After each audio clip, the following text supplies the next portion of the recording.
Hello SSC পরীক্ষার্থীরা, কেমন আছো তোমরা সবাই? আবারও তোমাদের সামনে চলে আসলাম অ্যাকাউন্টিং এর কন্টিনিউয়াস ক্লাস নিয়ে। আমাদের লাস্ট ক্লাসগুলোতে আমরা দেখেছি ক্রয় জাবেদা, বিক্রয় জাবেদা, নগদ প্রাপ্তি, নগদ প্রদান, মানে ইম্পর্টেন্ট জাবেদাগুলো সব শেষ করেছি।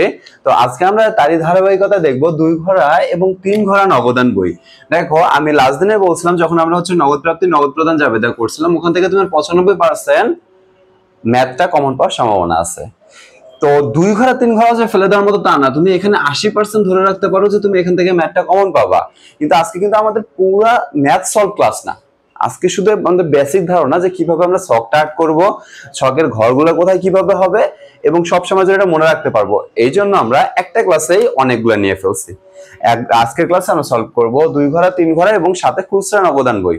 তো এইটা সলভ করার পর পরবর্তীতে আমরা পুরো অধ্যায় ওভারঅল একসাথে আলোচনা করব। তো এইভাবে আমরা কেন ক্লাসগুলো নিচ্ছি, যাতে তোমাদের পরীক্ষার আগের রাতে জাস্ট এই শর্ট ক্লাসগুলো দেখলে মানে পুরো ম্যাথটা মাথার মধ্যে চলে আসে। এর পাশাপাশি ডিসক্রিপশন বক্সে ম্যাথ প্র্যাকটিস ক্লাস পাবা, ওখান থেকে দেখে নিবা ম্যাথ প্র্যাকটিস ক্লাসটা। তো চলো আমরা দেখি যে 2 ঘোড়া 3 ঘোড়ার মধ্যে পার্থক্য কি। দেখো, প্রথমে যদি আমরা 2 ঘোড়া 3 ঘোড়ার মধ্যে পার্থক্যটা বলি, তো 2 ঘোড়া নগদান বই যখন আমরা তৈরি করব, দেখো ছোট ছোট প্রতিষ্ঠানগুলোতে, যেমন এই প্রতিষ্ঠানগুলোতে তোমার বাট্টা থাকবে না বা ডিসকাউন্ট দেওয়া হবে না। কিন্তু বড় বড় কোম্পানিগুলো কি কখনো বাট্টা ছাড়া বা ডিসকাউন্ট ছাড়া কাজ হয়? তো যখন বড় বড় কোম্পানিগুলো হিসাব করব, তখন আমাদের বাট্টার প্রয়োজন, আর তখন আমরা 3 ঘোড়া নগদান বই তৈরি করব। বাট ছোট ছোট দোকান, মুদির দোকান বা এই ধরনের প্রতিষ্ঠানগুলোতে আমরা কি করবো বলতো, 2 ঘোড়া নগদান বই তৈরি করব। দেখো, জাস্ট এই 3 ঘোড়া 2 ঘোড়ার মধ্যে পার্থক্য, যখন তুমি 2 ঘোড়া আট করবা। আচ্ছা, আগে একটু বেসিক ঘরগুলো বলি। এখানে তারিখ সেম, মানে দুই পাশে দুটো থাকবে, তারিখ, তারপর বিবরণ, রসিদ নং, খুব ইম্পর্টেন্ট ঘর, রসিদ নং, খতিয়ান পৃষ্ঠা, রসিদ নং, খতিয়ান পৃষ্ঠা। তাহলে কি কি থাকবে? তারিখ, বিবরণ, রসিদ নং, খতিয়ান পৃষ্ঠা। এই পাশেও তারিখ, বিবরণ, রসিদ নং, খতিয়ান পৃষ্ঠা। এই ঘরগুলো কমন, 2 ঘোড়া হোক, 3 ঘোড়া হোক, 1 ঘোড়া হোক। আবার বলি, তারিখ, বিবরণ, রসিদ নং, খতিয়ান পৃষ্ঠা, তারিখ, বিবরণ, রসিদ নং, খতিয়ান পৃষ্ঠা। তোমার 2 ঘোড়া জাবেদা হোক আর 3 ঘোড়া জাবেদা হোক, একদম কমন ঘর, মানে এইগুলা থাকবেই। এর পাশাপাশি যখন 2 ঘোড়া হবে, জাস্ট এই যে এটা মনে রাখো যে 2 ঘোড়ার সময় আমরা নগদ এবং ব্যাংকের টাকা নেব। শুধু 2 ঘোড়ার সময় কি নিব? নগদ এবং ব্যাংকের টাকা। তার মানে 2 ঘোড়া কমপ্লিট করতে হলে নগদ ব্যাংক এই ঘরটা আসবে না। বাট যখনই 3 ঘোড়া হবে, শুধু এই স্পেশাল ঘরটা আসবে, সেটা হচ্ছে বাট্টা। বুঝছো, সেই ঘরটা কি আসবে বলতো? বাট্টা। তাহলে এখানে যদি আমি 3 লিখি, তাহলে এখানে ঘরটা পাবো যেটার নাম, সেটা হচ্ছে বাট্টার ঘর। তো এই ঘরটা আমরা কমপ্লিট করলে আমাদের মোটামুটি 1 ঘোড়া 2 ঘোড়া 3 ঘোড়া কমপ্লিট। পার্থক্যটা কোথায়? বাট্টা আসবে 3 ঘোড়ায়, বাট্টা না থাকলে এই দুটো ঘর হচ্ছে 2 ঘোড়া। আবার বাট্টা আসবে 3 ঘোড়ায়, বাট্টা না থাকলে এই দুটো ঘর নিয়ে আমাদের 2 ঘোড়া হিসাব। আমরা পুরো ম্যাথ সলভ করবো না, অলরেডি মনে হয় তোমাদের ঘরটা নিয়ে যে ধারণাটা আছে এটা চলে আসছে। তো আমরা ম্যাথ না সলভ করে এখন আমরা কিছু প্র্যাকটিস দেখবো, যে প্র্যাকটিসগুলোর মাধ্যমে তোমরা মানে বুঝতে পারবা কিভাবে এখানে অঙ্কটা বসাইতে হয়। নগদ প্রাপ্তি, নগদ প্রদান জাবেদায় দেখো, নগদ প্রাপ্তি জাবেদায় কি হতো, যে শুধুমাত্র টাকাটা আসলে আমরা কিন্তু ওই জাবেদার ছকে বসাইতাম। বাট নগদ প্রদান জাবেদায় আবার কি করতাম, শুধুমাত্র যে টাকাটা চলে গেছে, বাট 2 ঘোড়া হোক 3 ঘোড়া হোক, আসলেও যা হবে, চলে গেলেও হবে। তো যদি তোমার কাছে টাকাটা আসে, তাহলে তুমি বসাবা ডেবিট সাইডে, আর যদি টাকাটা চলে যায়, তাহলে বসাবা ক্রেডিট সাইডে। জাস্ট এটা মনে রাখবা। তাহলে নগদ তহবিল 7,500 টাকা এবং ব্যাংক জমা 8,000 টাকা নিয়ে একটা ব্যবসা শুরু করা হয়েছে। ধরো এটা জানুয়ারির 1 তারিখ, কি করছে, নগদ তহবিল 7,500 টাকা এবং ব্যাংক জমা 8,000 টাকা নিয়ে তোমার একটা ব্যবসা শুরু করছে। এখন তোমার ব্যবসা কি হলো, টাকাটা আসলো। টাকাটা কি হলো বলতো? আসলো। তাহলে এটা কোন সাইডে বসাবো? ডেবিট সাইডে। তাহলে এখানে আমরা যদি লিখি জানুয়ারি 1 তারিখ, এখন আমি বলছিলাম যে এইখানে ঘরগুলোতে, বিবরণের ঘরগুলোতে আমরা কি বসাবো বলতো? উল্টা নামটা। কি নাম বসাবো? উল্টা। তাহলে এখন নগদ তহবিল মানে নগদান হিসাব ডেবিট, আর হচ্ছে এখানে আমাদের মূলধন হিসাব ক্রেডিট। তাহলে এখানে আমরা কি লিখবো? মূলধন। বাট প্রথম তারিখের মূলধনটাকে আমরা অলওয়েজ লিখি ব্যালেন্স বিডি। প্রথম তারিখের মূলধনটাকে আমরা অলওয়েজ লিখি ব্যালেন্স বিডি। তাহলে ব্যালেন্স বিডিতে কত টাকা হবে? 7,000 টাকা, 7,500 টাকা, সরি 7,500। এবং শুধুমাত্র কি নগদে আসছে, ব্যাংকে আসছে না 8,000 টাকা? তাহলে আমরা ব্যাংকে কত বসাবো? 8,000 টাকা। দেখো, 2 ঘোড়া নগদান পদ্ধতি হলে এই বাট্টার ঘরটা থাকতো না, এই দুটো ঘর নিয়ে করতাম। জাস্ট 3 ঘোড়ার জন্য বাট্টার টাকা আছে, এই যে আমাদের 5% বাট্টা নিয়ে একটা হিসাব আছে, এইটাই শুধু 3 ঘোড়াতে বসবে। এটা কিন্তু ভুলেও তোমার কোন ঘোড়াতে বসবে না, 2 ঘোড়াতে বসবে না। তো সেকেন্ড দেখো, ব্যাংক হতে উত্তোলন করছো। আচ্ছা, তো এখন প্রশ্ন হচ্ছে, ব্যাংক থেকে তুমি টাকাটা উত্তোলন করছো, ব্যাংকের টাকা কি হয়ে গেছে? কমে গেছে। আর তোমার হাতের টাকা মানে ব্যবসায়ের টাকা কি হয়ে গেছে? বাড়ছে। এখন কথা হচ্ছে, আমি একটু আগে বললাম যখন তোমার হাতে টাকা ঢুকবে বা ব্যাংকে টাকা ঢুকবে, আমরা ডেবিট সাইডে বসাবো, টাকাটা চলে গেলে ক্রেডিট সাইডে বসাবো। কিন্তু এটাতে কি হলো? টাকা চলেও গেল, টাকা আসলো। এই ধরনের হিসাবগুলোকে এখানে বলা হয় কন্ট্রা এন্ট্রি, বা এটা তুমি ক লিখলেই হবে। কন্ট্রা এন্ট্রি মানে কি? এটা যাবে আসবে, একই সঙ্গে দুটা কাজ করবে। একই সঙ্গে তোমার ব্যবসা থেকে চলে যাবে অথবা ব্যবসা থেকে আসবে, ব্যবসা থেকে আসবে অথবা চলে যাবে, দুইটা কাজ যখন একই ধরনের হবে ওটাকে আমরা কন্ট্রা এন্ট্রি বলবো। ম্যাথ প্র্যাকটিস ক্লাসে অনেক সুন্দরভাবে সলভ করা আছে, ওখান থেকে দেখে নিও। আপাতত শুধু এটা বসানো শিখবো।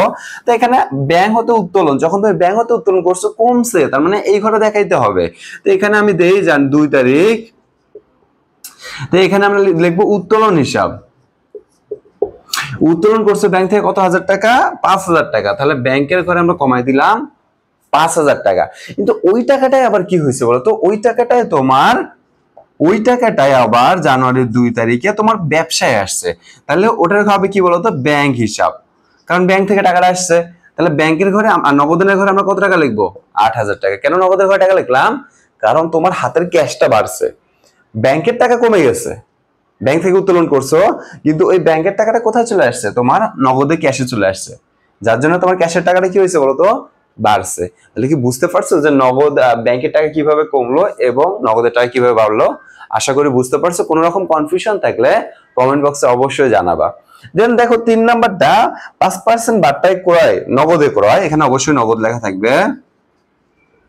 5% বাট্টায় নগদে ক্রয় 10,000 টাকা। দেখো নগদ না হলে কিন্তু কখনো এই জাবেদা আসবে না, আসার কোনো অপশনে নাই। ওকে, তো 5% বাট্টা তুমি ক্রয় করছো 10,000 টাকা। এই বাট্টা হিসাবটা যদি শুধু থাকতো তাহলে এটা 2 ঘরে বসতো না। কয় ঘরে বসতো না? 2 ঘরে বসতো না। যখন বাট্টা জাতীয় হিসাবগুলো থাকবে তখন এটাকে আমরা কোন জাবেদা বসাবো? 3 ঘরে বসাবো। আমার এক ছকের মধ্যে 2 ঘরে আছে, 3 ঘরে আছে, যার জন্য আমি ইজিলি বসাইতে পারবো। যখন ম্যাথ প্র্যাকটিস ক্লাস করবো তখন তোমরা ইজিলি ওখান থেকে দেখে নিতে পারবা।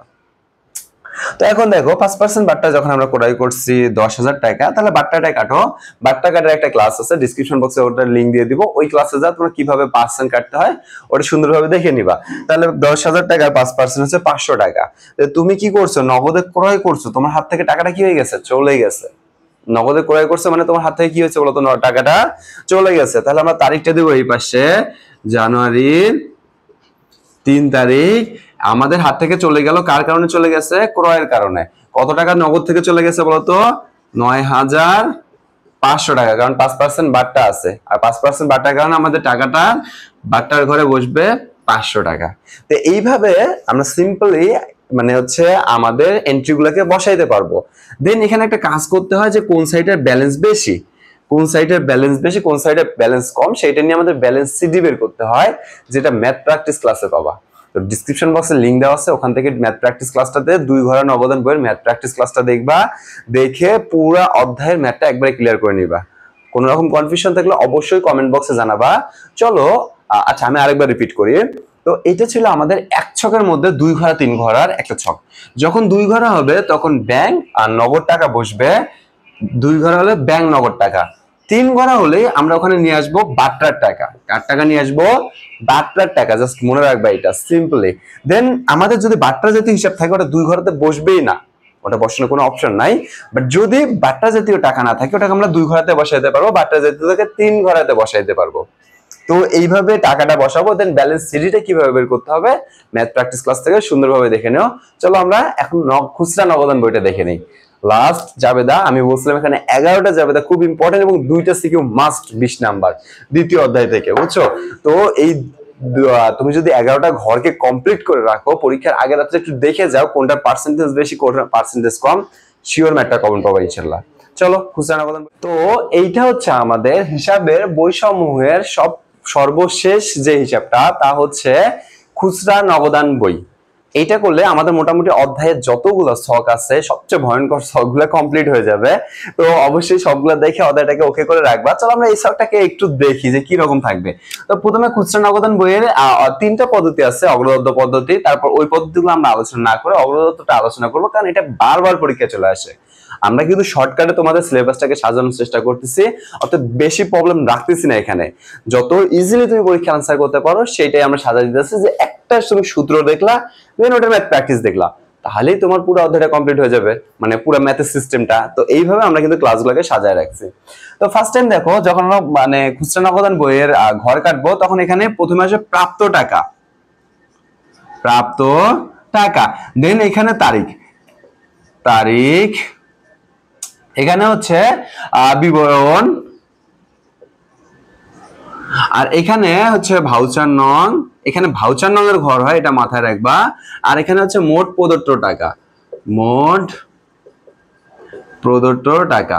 ওকে, তো এইটা হচ্ছে আমাদের মোটামুটি ঘর। দেন এখানে খুচরা হিসাব খাত তিনটাই দিবা, অলওয়েজ চারটা, কারণ তোমার এইটা দিয়ে আবার খতিয়ান তৈরি করতে বলে, তখন কিন্তু শিওর প্রবলেম পড়বা। তো তার জন্য তুমি সবসময় তিনটাই রাখবা, মনিহারি, যাতা, ডাকো, তার অন্যান্য, এর মধ্যে সীমাবদ্ধ রাখলে তোমার হচ্ছে বেশি একটা প্রবলেম হবে না। ওকে, তো ফার্স্ট টাইম দেখো, এটা হচ্ছে আমাদের খুচরা নবদান বই। জাস্ট মনে রাখবা, এখানে অগ্রদত্ত পদ্ধতি হোক আর যে পদ্ধতি হোক, অগ্রদত্ত এই নিচের আমাদের ব্যালেন্সটা বের করার সময় ওই পদ্ধতিটা কাজে লাগে, বাট আমাদের ম্যাথগুলো বসানো একদম সেম। অতএব ম্যাথ প্র্যাকটিস ক্লাসে আমরা ওইটা শেখাবো যে কিভাবে তুমি নিচের টাকাটাকে ব্যালেন্সটা বের করবা, কারণ আমরা ম্যাক্সিমাম যখন সূত্রগুলো শিখছি তখন কিন্তু ব্যালেন্সটাকে বের করে নেই। ব্যালেন্সটা বের করার জন্য আমাদের ম্যাথ প্র্যাকটিস ক্লাসটা দেখতে হবে। তো ফার্স্ট টাইম দেখো, এখানে প্রধান ক্যাশিয়ারের নিকট হতে পাওয়া গেল 250 টাকা। তুমি যখন 250 টাকা পাইছো, এখানে কিন্তু প্রাপ্ত টাকা নামে একটা ঘর আছে, আর একটা প্রদত্ত টাকা, যে প্রদত্ত মানে কি খরচ করে ফেলছো, আর প্রাপ্ত মানে কি আসছে টাকাটা। তো যেই টাকাটা আসছে ওই টাকাটাকে আমরা প্রথমে বসাবো। তো তারিখ হচ্ছে জানুয়ারির 1 তারিখ বা জুনের 1 তারিখ। এই টাকা, এই ঘরটার নাম দিও ব্যালেন্স বি ডি। পাইছো কত? 250 টাকা। এই টাকাটা যে ম্যানেজার তোমাকে দিল, এই টাকাটা তুমি ধীরে ধীরে ধীরে ধীরে খরচ করবা। খরচ করে মাস শেষে ম্যানেজারকে একটা হিসাব দিবা যে এইভাবে আমার খরচটা হয়েছে। আচ্ছা, দেন ওই টাকা থেকে তুমি 10 তারিখে এসে কি করছো বলতো? যেমন জুনের এটা 1 তারিখ, জুনের 10 তারিখে এসে তুমি মণিহারি ক্রয় করছো, তাহলে এখানে আমরা লিখবো মণিহারি। মণিহারে দেখো, মোট প্রদত্তের ঘরে সব টাকাই বসাইতে হবে, মোট প্রদত্তের ঘরে টাকাগুলো বসাই, দেন সেপারেট ঘরটাতে বসাবো 20 টাকা। ম্যাথ প্র্যাকটিস ক্লাসে আরো ক্লিয়ার হবে, জাস্ট এখানে আমরা ছকটা দেখাচ্ছি। দেন আরেকটা আছে হচ্ছে জুনের 12 তারিখ। জুনের 12 তারিখে কি দিছো? রিক্সা ভাড়া, রিক্সা ভাড়া। তো রিক্সা ভাড়া কত টাকা দিচ্ছ? 30 টাকা। এটা যাতায়াতের ঘরে বসবে 30 টাকা। তো এইভাবে এই পাশের ঘরগুলো শুধু যোগফলটা দেখায়, আমরা ঘরগুলোকে ক্লোজ করে দিব। আমাদের টাকার প্রবলেমটা আসবে এখান থেকে এখানে। ম্যাথ প্র্যাকটিস ক্লাসটাতে দেখবা যে কিভাবে আমরা এই জায়গাটা থেকে এই জায়গায় টাকাটাকে সংশোধন করি। তো এইটা ছিল আমাদের খুচরা নগদান বইয়ের বেসিক স্ট্রাকচার। তো যারা দ্বিতীয় অধ্যায়কে ভয় পাও যে দ্বিতীয় অধ্যায় কি না কি, আমাদের টোটাল 40 মিনিটের ক্লাসে পুরো অধ্যায়ের বেসিক, মানে পুরো অধ্যায়ের বেসিকটা কমপ্লিট করা আছে। তো তুমি যদি একবার পড়ো, তখন তুমি প্রত্যেকটা ঘর চিনে যাবে, তারপর তুমি মনে করবে যে এটা তো 9 10 এ পড়ে আসছি, বা এখান থেকে এইভাবে ম্যাথগুলো পড়লেই তো হয়। ওকে, তো এইভাবে যদি তুমি পড়ো, আলহামদুলিল্লাহ তোমার মনে হয় প্রবলেমগুলো সব সলভ হবে। তো কেমন লাগলো ক্লাসটা এবং বেসিক ক্লাসগুলো কেমন ছিল অবশ্যই জানাবা। যদি কোনো প্রবলেম থাকে, ডাউট থাকে, কমেন্ট বক্সে জানাবা, আমরা সঙ্গে সঙ্গে এটা সমাধান করার চেষ্টা করব। এবং আমাদের সঙ্গে ম্যাথ অ্যাকাউন্টিং এ স্ট্রং একটা পজিশনে নিয়ে আসো, অ্যাডমিশন প্লাস একাডেমিক শাখা, এটাই চাবো। কারণ অ্যাডমিশন রিলেটেড আমাদের অনেকগুলো ভিডিও রেগুলার আপলোড করা হয় এবং পেজে লাইভ ক্লাস থাকে, তো সেগুলোতে জয়েন করে নিজেকে আপডেট রাখো এবং দেখা হবে তোমাদের সাথে বিজয়ের মাঠে কোনো বিশ্ববিদ্যালয়। আসসালামু আলাইকুম।